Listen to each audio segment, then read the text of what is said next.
Segunda de Corintios, el capítulo número 8.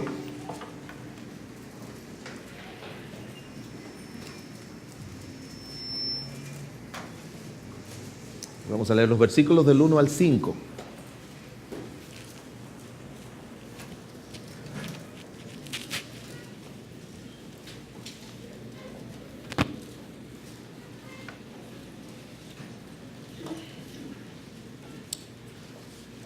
Yo voy a leer los primeros 4, ustedes leemos juntos el versículo número 5.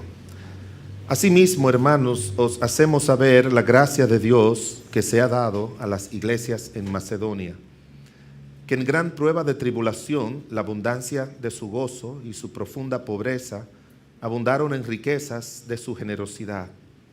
Pues doy testimonio de que con agrado han dado conforme a sus fuerzas y aún más allá de sus fuerzas, pidiéndonos con muchos ruegos que les concediésemos el privilegio de participar en este servicio para los santos.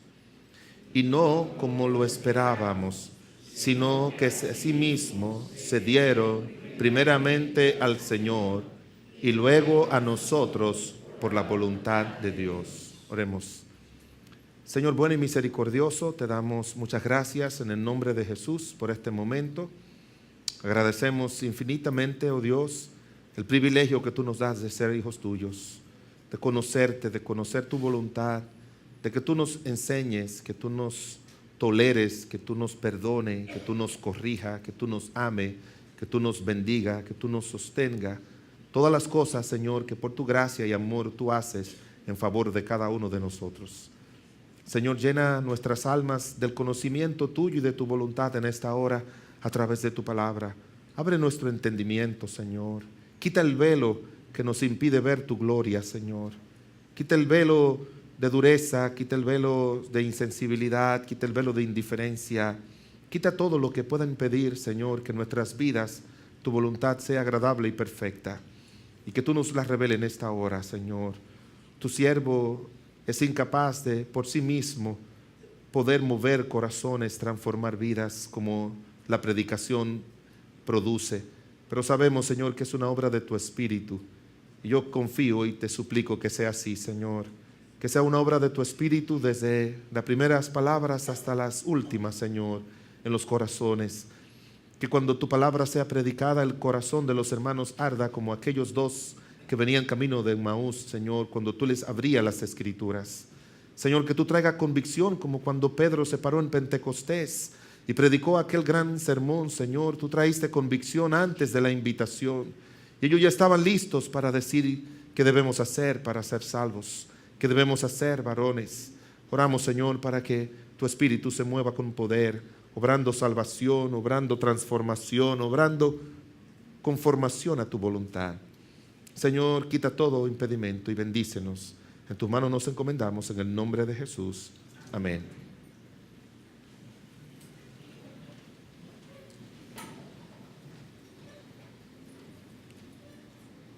Yo creo que donde quiera que hay seres humanos, hay problemas. Los problemas son típicos de seres humanos pecadores tratando de vivir una vida que no fue diseñada para ser vivida en el pecado. Nunca se olvide de eso. La vida humana no fue diseñada para que la vivamos en el pecado. La vida humana fue diseñada para que nosotros la vivamos dentro de la voluntad de Dios. Y por eso a cada ser humano se le hace tan difícil vivir correctamente. Porque cuando el pecado entró, no nos permite a nosotros disfrutar de todo lo que Dios ha preparado para la vida terrenal. Usted recuerda donde Dios puso a Adán y a Eva. Ya la creación misma, la creación sola, sin el Edén, era un tremendo lugar para vivir los seres humanos. Pero Dios lo puso en el Edén.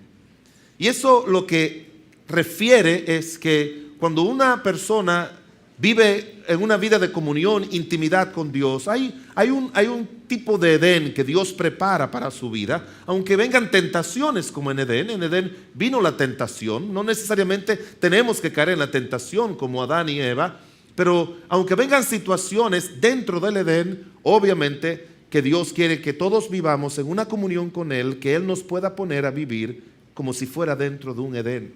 Es lo mismo que dice la Biblia, que cuando Satanás se encontró con Dios, le dijo: Job no te sirve de balde, porque tú lo has cercado. En otras palabras, tú has creado un lugar especial para él en esta vida, y en el cual tú lo has bendecido a él, en el cual tú lo has prosperado a él, y has prosperado su familia, y has prosperado toda la obra de sus manos. Y yo pienso, hermanos, que aunque vengan pruebas y tribulaciones y situaciones a la vida de cada creyente, Dios anhela y desea que todo creyente hacerle un pequeño Edén para que pueda vivir. Pero se nos hace bastante difícil aún a los cristianos quedarnos ahí en ese Edén. Se nos hace difícil conformarnos a la voluntad de Dios. Y esta preciosa iglesia, la de Corinto, que tenía todas las características para ser la mejor iglesia de las iglesias de la época primitiva, llegó a ser la peor. Y quizás usted, estudiando todo el libro de Primera de Corintios, cuando usted encuentra, como dice la Biblia en capítulo número 1, que estaban divididos, terriblemente divididos. Capítulo número 3, que eran niños espiritualmente hablando, así lo dice la Biblia. Eran bebés y tenían pleitos y celos entre ellos, problemas para aceptar la autoridad de los apóstoles, como menciona el capítulo 4, problema de tolerar pecados intolerables, como estaban tolerando el pecado de un muchacho que vivía con su madrastra, y problemas con los ídolos, y problemas con los dones espirituales, y todo tipo de problemas. Uno puede hacerse muchas preguntas, como quizás usted se puede hacer muchas preguntas cuando usted dice: pero ¿por qué mi vida no puede ser una vida feliz? ¿Por qué yo tengo que vivir con problemas siempre con mi esposa o con mi esposo? ¿Por qué tengo que tener problemas, esa buena relación con mis hijos? ¿Por qué las cosas no me salen bien en la vida laboral? ¿Por qué no prospero? ¿Por qué no me va bien en mi salud? ¿O por qué no me va bien en diferentes áreas? Y no son por etapas, sino porque así es su vida. Yo conozco cristianos, hermanos, como que su vida no ha tenido nunca un tiempecito, aunque sea una semana, en un lugarcito como el huerto del Edén. Siempre su vida ha sido conflictos, problemas, batallas, decepciones. Su vida ha sido fracasos, malas decisiones, malas acciones, y así pasan la vida cristiana. No me estoy refiriendo a personas que de su vida antes de recibir a Cristo, me estoy refiriendo a tantos cristianos que uno conoce que su vida en Cristo no ha sido la mejor. Y uno se pregunta: ¿qué malo hizo el apóstol Pablo? Él fue que fundó la iglesia. ¿Hubo algo que él no hizo? ¿No atendió correctamente? ¿No discipuló correctamente la iglesia? ¿No le instruyó correctamente? ¿Qué mal hizo?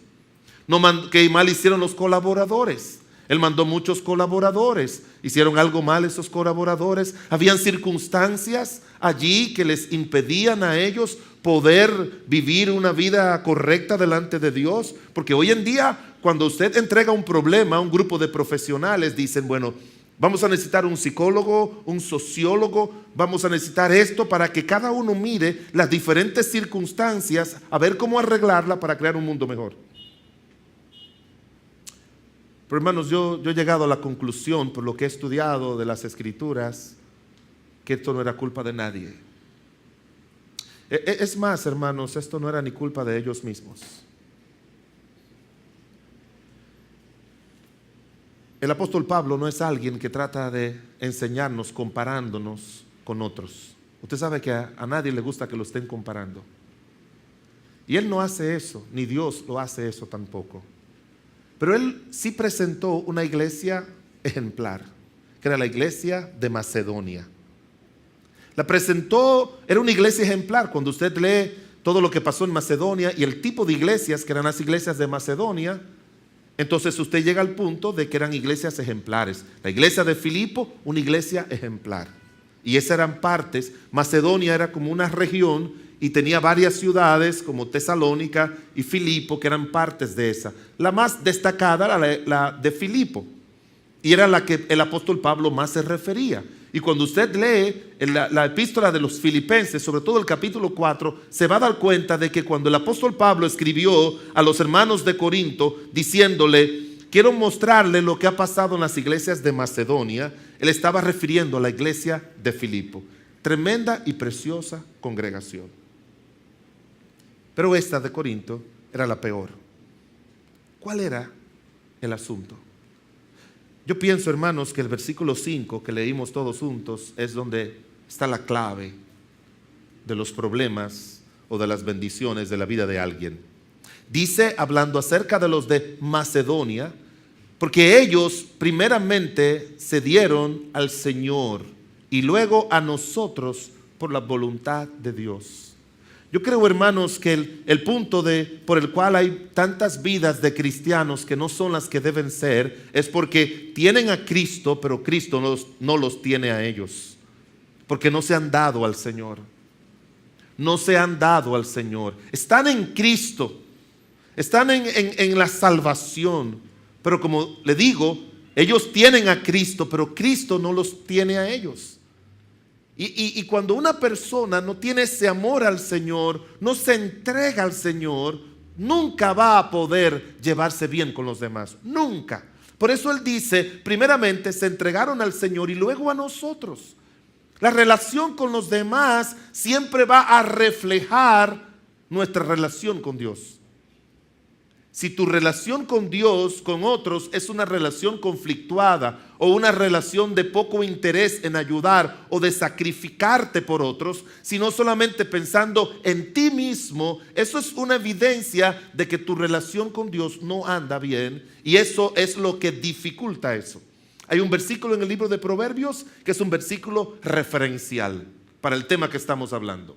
En Proverbios dice, cuando los caminos del hombre son ¿qué? Agradables a Dios, aun con sus enemigos le hace estar en paz. Así que el que tú estés en paz con otro no va a depender de las habilidades que tú tengas para llevarte bien con otros, sino las habilidades que tú tengas para llevarte bien con Dios. El doctor Warren Wiersbe, en uno de sus libros, él dice que el éxito en la vida es llevarse bien con Cristo y llevarse bien con los demás. Pero primero, como dice aquí, primeramente se entregaron al Señor, primeramente se dieron al Señor. ¿Y qué significa darse al Señor?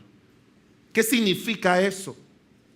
Bueno, la Escritura nos dice claramente que darse al Señor es vivir una vida determinada a hacer la voluntad del Señor y no la nuestra.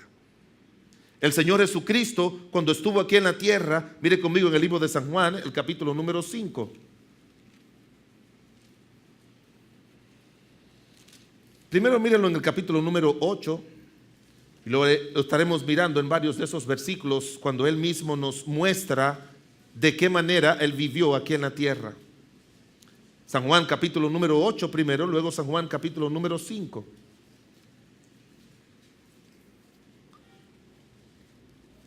Dice en el versículo 26 del capítulo número 8, muchas cosas tengo que decir y juzgar de vosotros, pero el que me envió es verdadero, y yo lo que he oído de él, esto hablo al mundo. Pero no entendieron que les hablaba del Padre. Y les dijo pues Jesús, cuando hayáis levantado al Hijo del Hombre, entonces conoceréis que yo soy y que nada hago por mí mismo. Según me enseñó el Padre, así hablo. Ahora, aquí el Señor comienza a decirnos algunas cosas interesantes. Mire conmigo otra vez en el capítulo 5 de San Juan.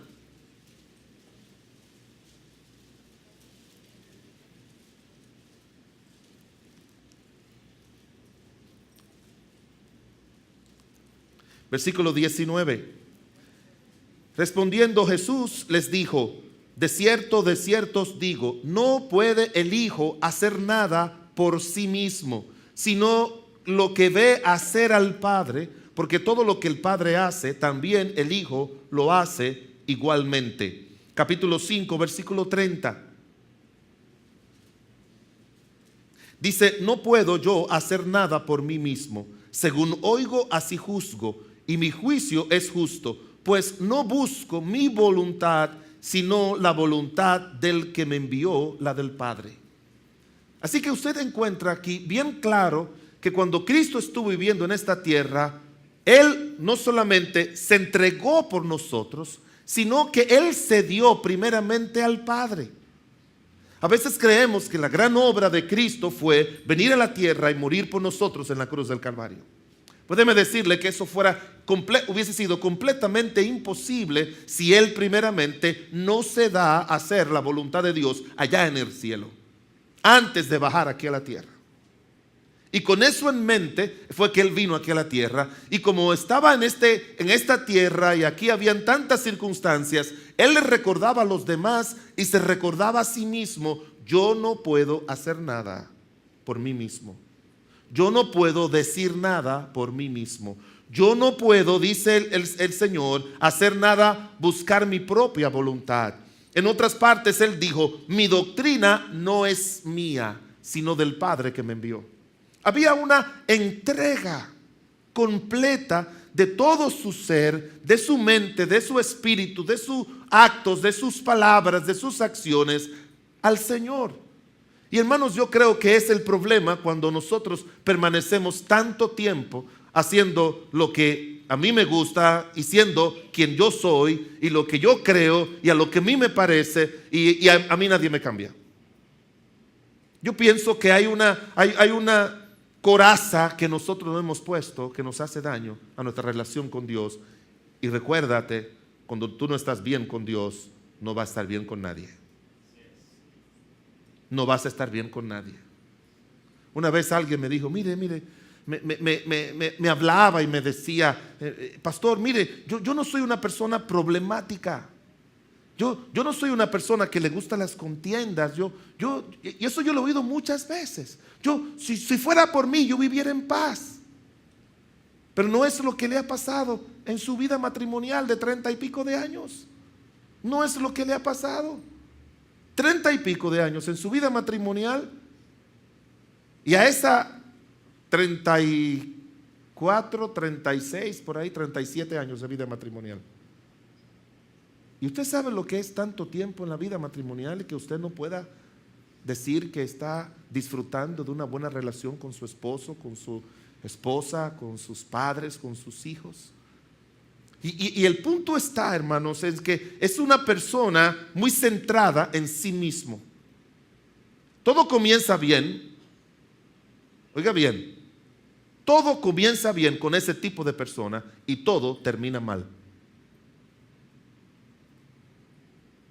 Y nadie puede esperar de ellos. Los hermanos de Corinto, esta iglesia a quien el apóstol Pablo le estaba animando a que dieran una ofrenda para los santos, era una iglesia rica. Era una iglesia rica. Pero hermanos, el dar para la obra de Dios no depende de lo que tú tengas, sino depende de tu condición y tu relación con el Señor. No depende si tienes o no tienes. Porque los hermanos de Macedonia tenían tan poco que el apóstol Pablo utiliza una profunda pobreza. Y usted sabe que cuando se hacen las estadísticas en nuestro país, esa es una descripción que se hace de gente que vive en extrema pobreza, le llaman ellos. Es lo mismo. Ese es el término que utilizan hoy en día. ¿Qué cantidad de la población vive en extrema pobreza?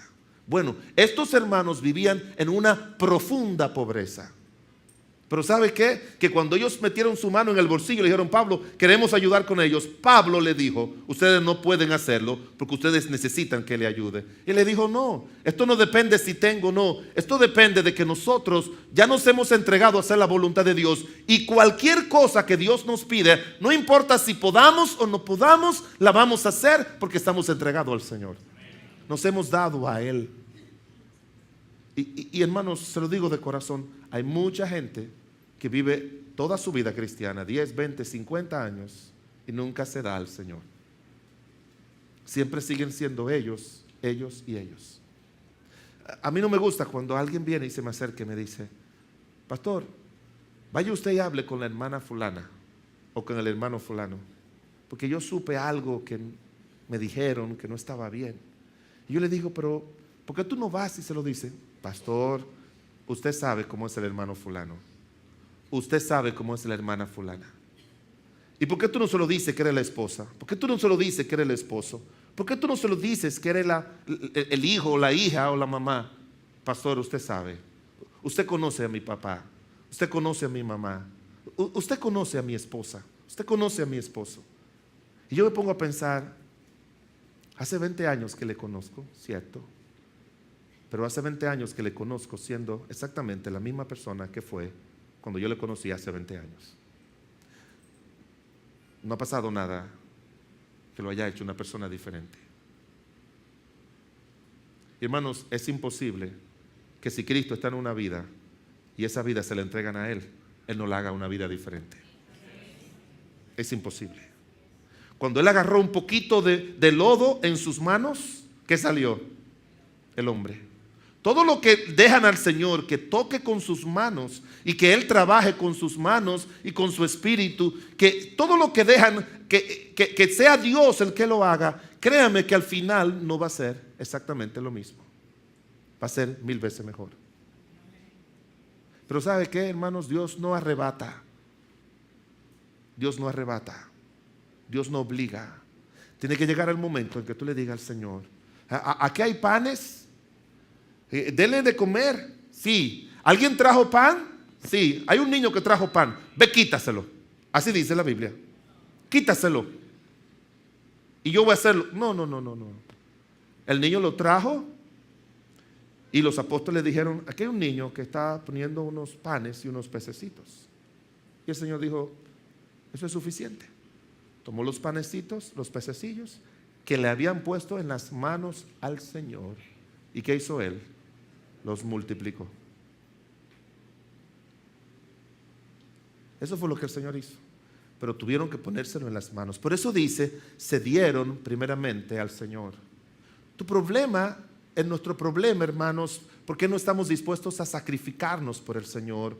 ¿Por qué no estamos dispuestos a sacrificarnos en el dar o en el servicio al Señor o en ganar a los perdidos o en crear una buena atmósfera espiritual en nuestra familia, relacional, emocional? El problema no es que tú vayas donde un consejero, donde un psicólogo y te dé algunas orientaciones y compres libros para tú mejorar un poquito y cambiar tu carácter. Hermanos, mire, el carácter de alguien nunca lo puede cambiar esa misma persona. Eso es una obra exclusiva de Dios. Y solamente Dios lo hace a aquel que le dice, Señor, toma, aquí tienes mi vida, tú cámbiala, tú transfórmala. Si no, el Señor nunca lo va a hacer. Y se le va a pasar toda la vida y el Señor nunca lo va a hacer. Por eso es que el apóstol Pablo dice, debiendo haber sido, el autor del libro de Hebreos dice, no en Corintios, sino el autor de Hebreos dice, debiendo de haber sido maestros, tenéis necesidad que se os vuelva a enseñar los primeros rudimentos. O sea, hay un punto en el que ya se espera que la obra del Señor se haga, pero no se hace, no es por el Señor, sino porque no lo hemos puesto nuestras vidas en las manos de Él. Y para mí es muy reconfortante, porque usted no se imagina cuánto sufrimos los pastores, así calladitos. A mí me gustaría que algunos jóvenes se casaran. No algunos, todos. A mí me gustaría ver a todos los jóvenes casados. Pero yo sé que hay algunos que hasta que no le digan al Señor, Señor, aquí está mi vida,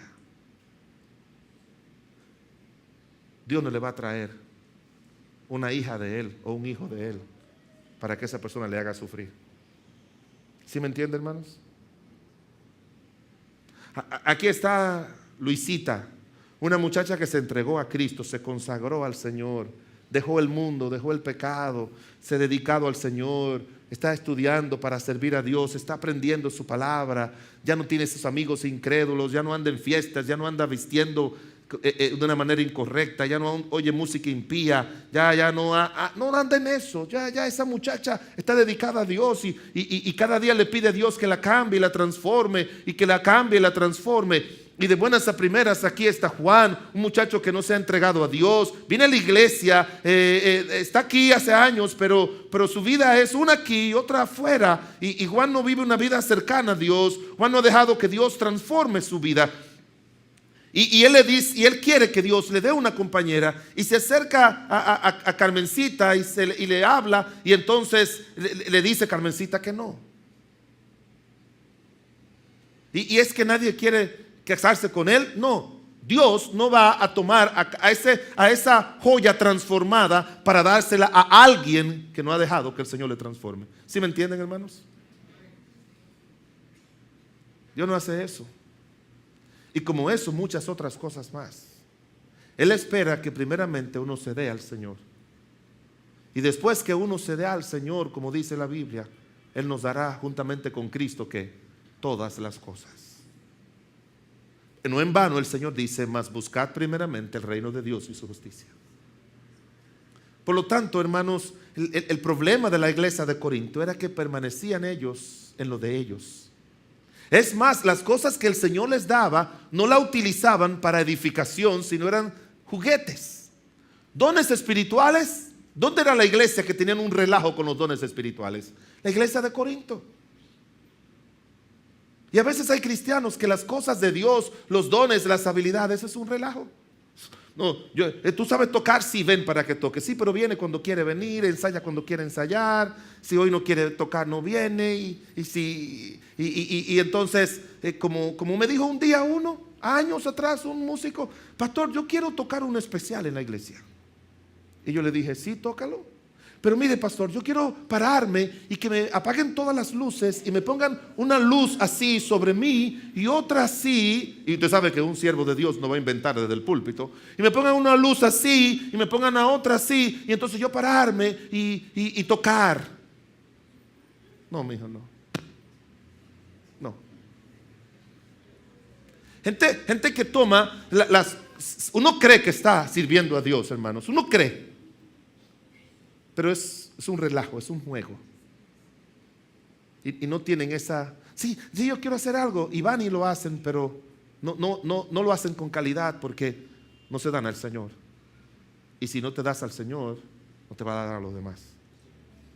Usted sabe la cantidad de veces que yo he orado y Dios me ha puesto en el corazón poner a la hermana fulana o el hermano fulano en algún ministerio.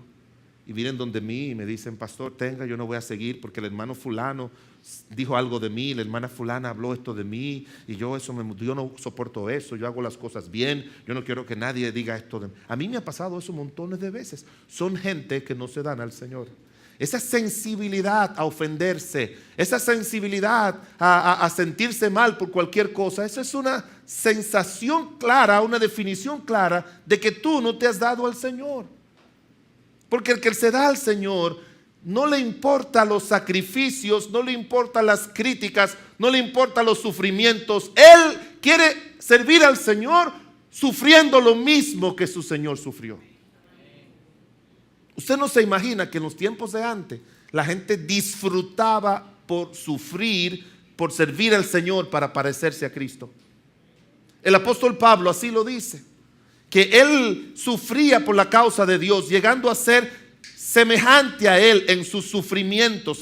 Dice: a fin de conocerle. Oiga bien como dice Pablo: a fin de conocerle y el poder de su resurrección y la participación en sus padecimientos, llegando a ser semejante a Él en su muerte, si en alguna manera llegase a la resurrección de los muertos. Y Juan y Pedro, cuando salieron del concilio, que lo habían azotado, dice la Biblia que estaban gozosos por haber sufrido por Cristo. Ese es el cristiano que se entrega al Señor. Sufre y para él es un gozo. La Biblia dice en el libro de Santiago: tened por sumo gozo cuando os halléis en diversas pruebas. Ese cristiano que se ha dado al Señor sabe que todo lo que Dios permite en su vida es con un propósito bueno. Lo sabe y espera como David pacientemente. ¿Sabe usted los años que David estaba siendo perseguido por Saúl? Y cada vez que se encontraba con Saúl en una situación donde él podía matar a Saúl, sus soldados le decían así: eso fue Dios que te lo puso. Y él le dice: no, yo no voy a poner mi mano sobre el ungido de Dios. Prefería sufrir que hacer algo fuera de la voluntad de Dios. Daniel y sus amigos, imagínense jóvenes, hermanos, jóvenes ir a comer. Cuando usted hace una comida en su casa y usted invita a jóvenes y usted le hace una cosa así de arroz, otra así de carne y otra así de ensalada, La de carne andan ellos buscando y no dejan ni siquiera los cueritos de los muslos, que se supone que el cuerito acumula mucho colesterol. Yo no me lo como. Yo no como el cuero de pollo hace años, porque a mí me enseñaron eso, que eso es acumulación de colesterol. Yo siempre se lo quito. Los jóvenes no miran eso. Ellos agarran un pollo, un muslo, y se lo entran a la boca y a chepa sale el hueso. A chepa sale el hueso. Y del arroz, hermanos, aprendieron a contar bien en la primaria, porque un granito no queda. Y la ensalada enterecita. Entera. Los jóvenes no comen ensalada. Son algunos los que comen ensalada. Pero Daniel y sus amigos prefirieron comer legumbres. Y legumbres sin los aderezos de hoy en día.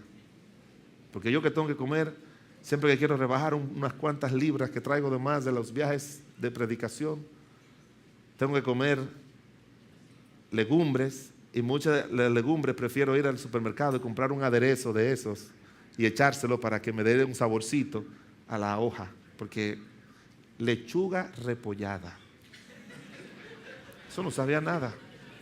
Tallota, hermanos. Y yo he oído gente, hermanos, el mundo está lleno de hipócritas. De que qué buena es la tallota. Yo no entiendo. Es mejor que a ti te diga, a mí me gusta la tallota. Está bien. ¿A cuánta gente que le gusta la tallota? Mire, mucha gente. Donde quiera hay mucho loco. Mire, cuánta gente le gusta la tallota. Donde quiera. Ahora una pregunta. ¿Cuánto es buena la tallota? Levante la mano, ¿es buena? No, hermanos, no. Espérense. Que le guste es una cosa y que sea bueno es otra. No, yo acepto que ustedes coman tallota, que les gusta la tallota, pero no me van a decir a mí que la tallota tiene sabor. No tiene. Siempre hay que meturarla con algo. Siempre hay que tallota sola. No se hagan, hermanos. No, que si tú la guisas, usted sabe, hermano, los pobres son los que más inventan. El pobre por necesidad le gusta. Ahorita estaba hablando con una hermana, un hermano, y yo le digo, locrio de pica pica. Eso es invento de pobre, hermanos. Oiga, arroz, habichuela y espagueti.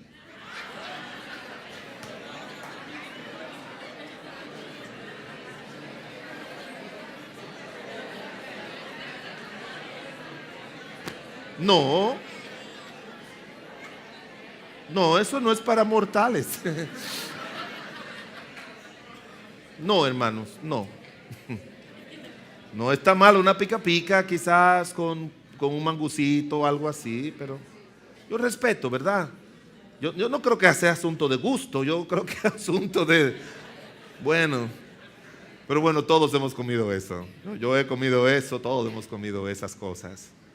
Pero ¿sabe qué? Esos muchachos prefirieron sacrificarse por Él. Hermanos, cuando tú te das al Señor, no hay sacrificio. No, oigan, cuando te das al Señor, la palabra sacrificio deja de existir. No existe. No, que eso, no. Ustedes no tienen, como que sí tenemos. ¿Cuánto tienen? 100 pesos. Pero eso no le da. Sí, pero tenemos. Y tiene que recibirlo. Porque no te lo está dando a ti, se lo estamos dando al Señor. Porque ese dinero es para la obra del Señor. ¿Sí me entienden? No es a Pablo que le estoy dando, dicen los hermanos de Macedonia. No es a Pablo. Nos estamos dando la obra del Señor. Y para el Señor siempre hay que tener. Siempre hay que tener. Siempre. Mientras tengamos vida, siempre hay que tener. Entonces el problema de nuestros problemas, hermanos, no son nuestros problemas ni los demás. Es que no nos damos al Señor. No nos damos, no nos hemos dado al Señor. No hemos llegado al punto que tuvo Cristo cuando Él dice, no puede el Hijo hacer nada por sí mismo. No puede el Hijo hacer nada por sí mismo. No, lo dijo en San Juan 5, no puedo el Hijo hacer nada por sí mismo. No puedo yo hacer nada por mí mismo. Mi juicio no es un juicio mío, es el del Padre. No puedo yo, no puedo. Y asimismo, cuando estaba en la cruz, Él dijo, si yo quisiera, mandaría a mi Padre que mandara legiones de ángeles, pero yo no puedo. No es que yo no puedo porque yo no puedo, sino que yo no puedo porque ya yo sé que he venido aquí a la tierra a sufrir en la cruz de Calvario por la voluntad de mi Padre. Y hermanos, cuando un cristiano dice yo no puedo hacer algo, es porque ese cristiano se ha comprometido a Dios. A mí no me gustan esos cristianos que dicen, ¿y por qué ustedes no beben cerveza? Oh no, en mi iglesia eso está prohibido. En esta iglesia no se ha prohibido beber. El Espíritu de Dios, cuando te salvó, te sacó de la bebida. Fue Él. Y esta iglesia lo que está diciendo es, sigue lo que el Espíritu hizo. Sigue. Lo hizo con todos, con la mayoría los hizo. Nadie te prohibió. Y tú y yo tenemos que estar convencidos de que nosotros no podemos por el Señor. No, ¿qué va a decir la gente? Tampoco tiene nada que ver con la gente. No por tu testimonio. No tiene nada que ver con el testimonio. Es Él. Es por Él. Y el que tiene convicciones y lo hace por Él, no se avergüenza. No es una cosa aquí y otra cosa allá. Recuerdo una vez que vi una hermana lo más bien vestida en la iglesia. Y yo, que siempre soy muy afectuoso, le vi y yo me busqué la manera de escabullirme porque en la calle no parecía cristiana. Yo estoy en contra de esos cristianos que aquí son una cosa y allá son otra. Yo no creo que tú lo estás haciendo por el Señor. No creo.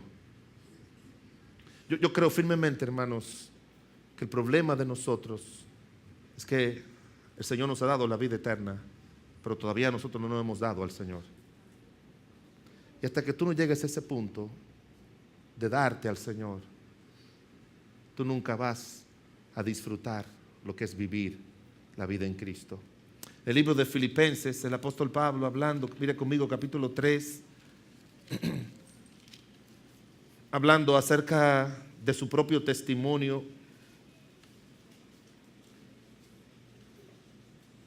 Versículo número 7. Filipenses 3:7.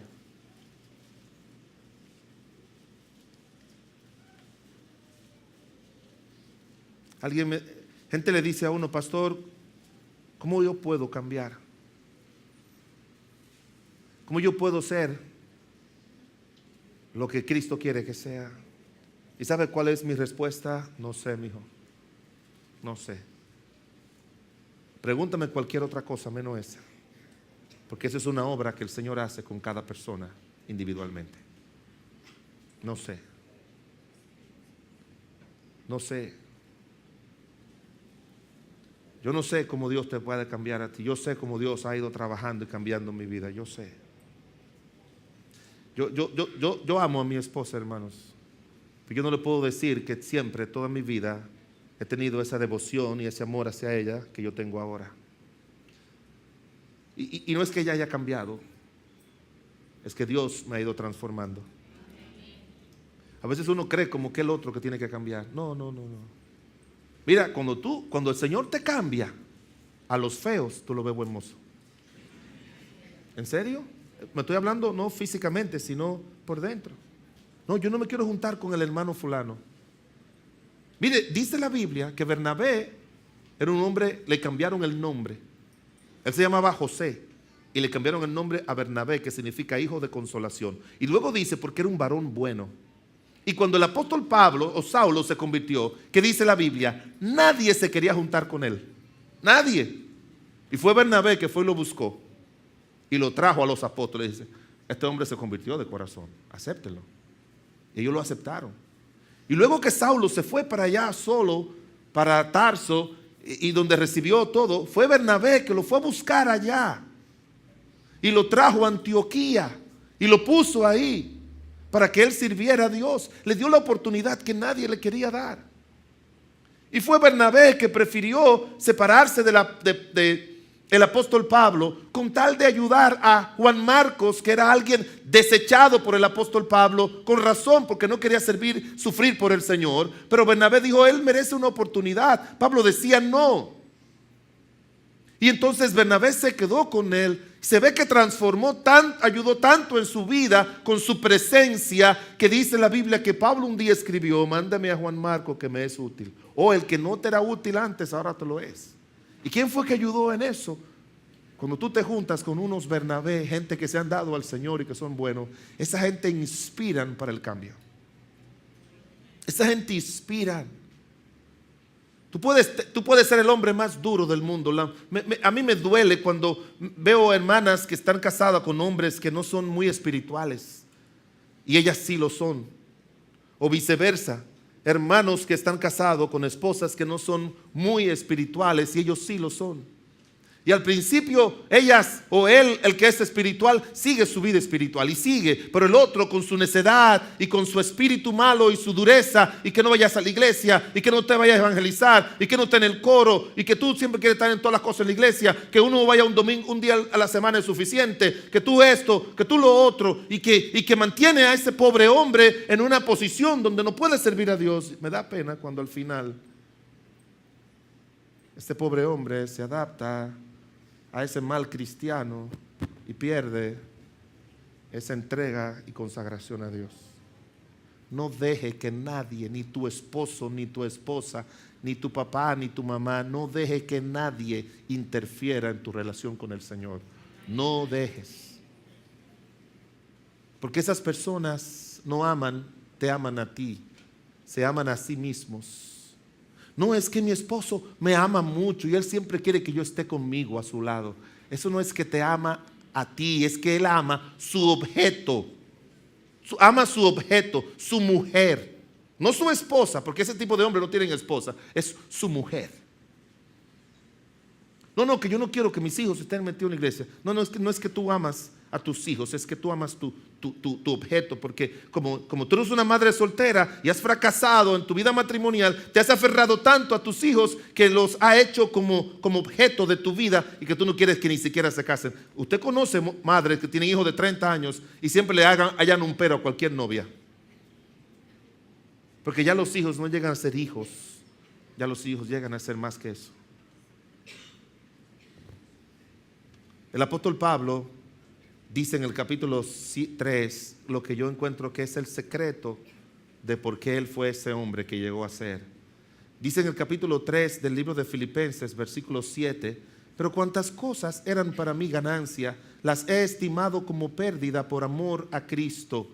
Y ciertamente aún estimo todas las cosas como pérdida por la excelencia del conocimiento de Cristo Jesús mi Señor, por amor del cual lo he perdido todo y lo tengo todo por basura para ganar a Cristo.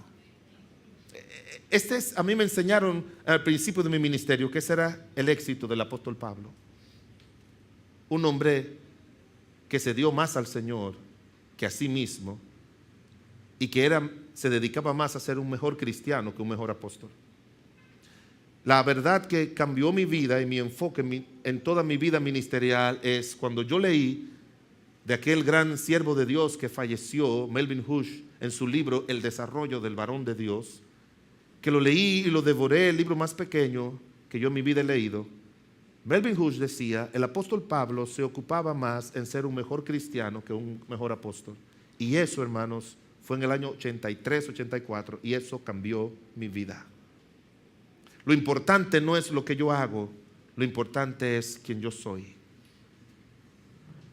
con respecto a mi relación con el Señor.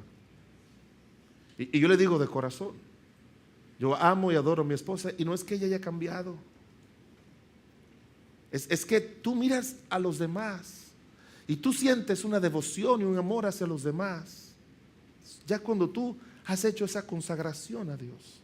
Hermanos, yo creo que en la vida de un cristiano hay dos nuevos nacimientos. Uno para salvación y otro para consagración. Hay un día en que esa persona, reconociendo que nacemos pecadores. Usted no nace católico.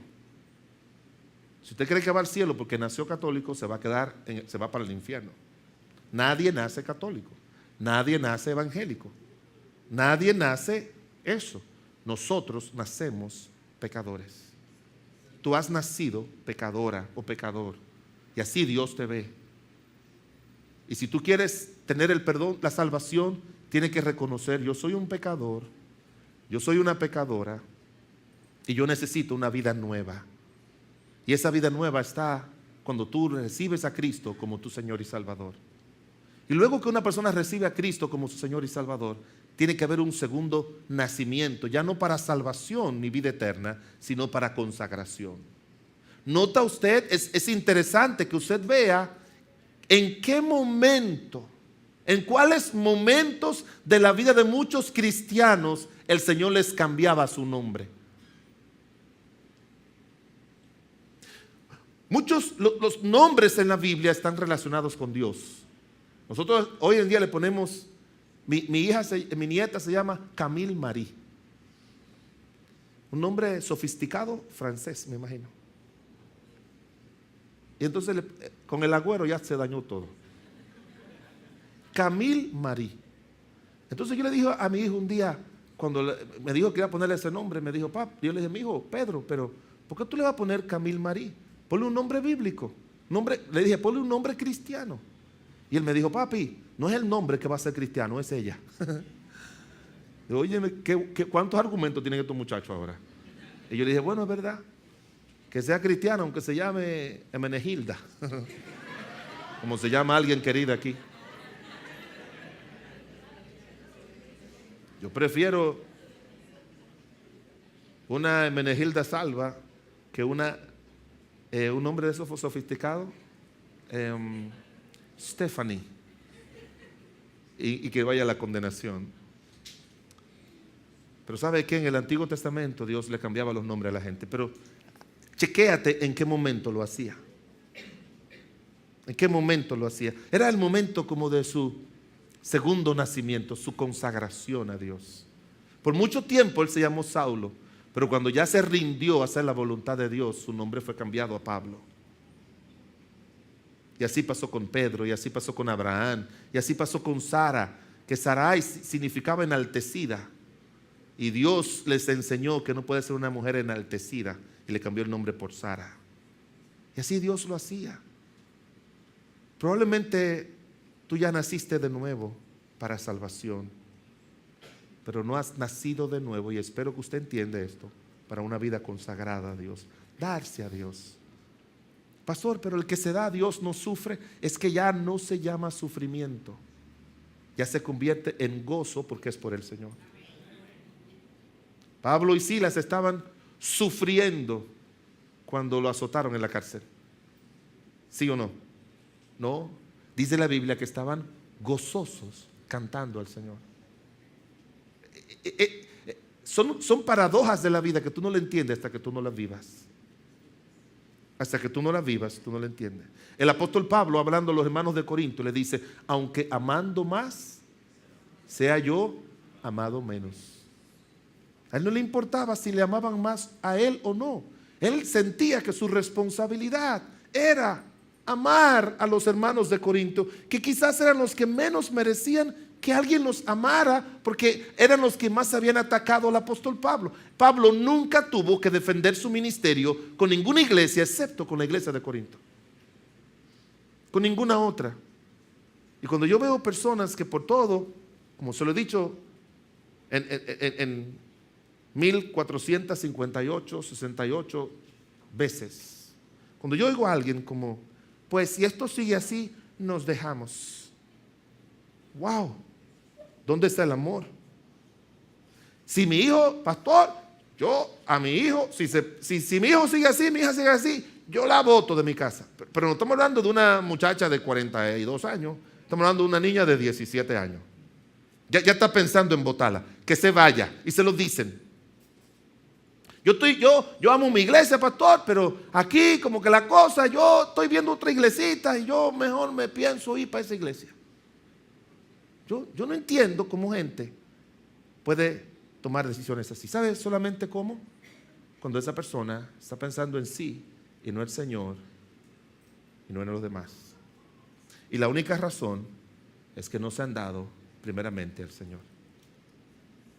La pregunta es, ¿le diste tu corazón a Cristo para que te salvara? ¿Cuántas personas aquí dicen, pastor, de todo corazón, un día yo le di mi vida a Cristo para salvación? Déjame ver su mano bien alta. Amén, Dios le bendiga, Dios le bendiga. Si usted no pudo levantar su mano, mi amigo, mi amiga, todas esas manos significan pecadores igual que usted. Pero hubo un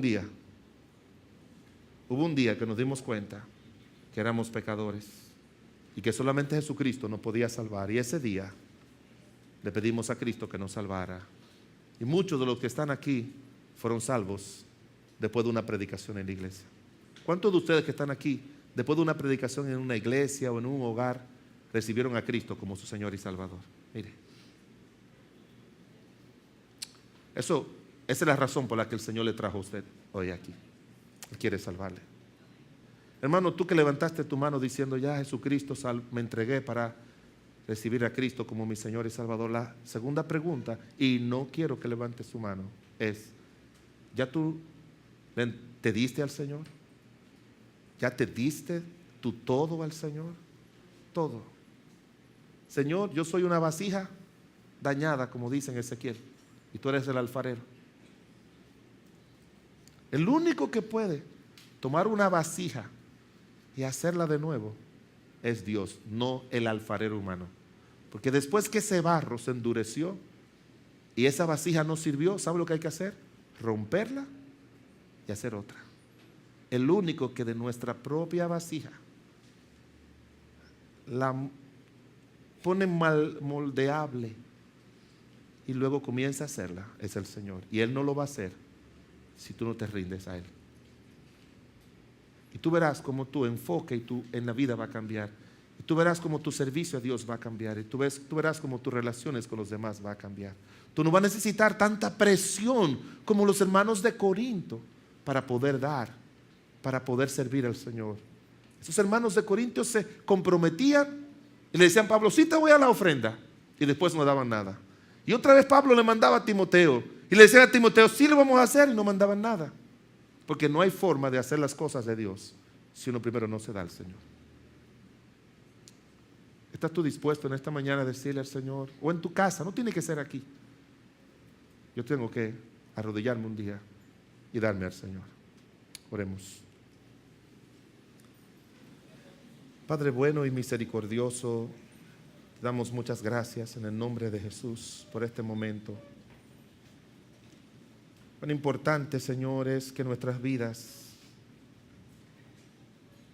no solamente sean vidas que tengan un alma salva, sino una vida transformada a la imagen de Cristo.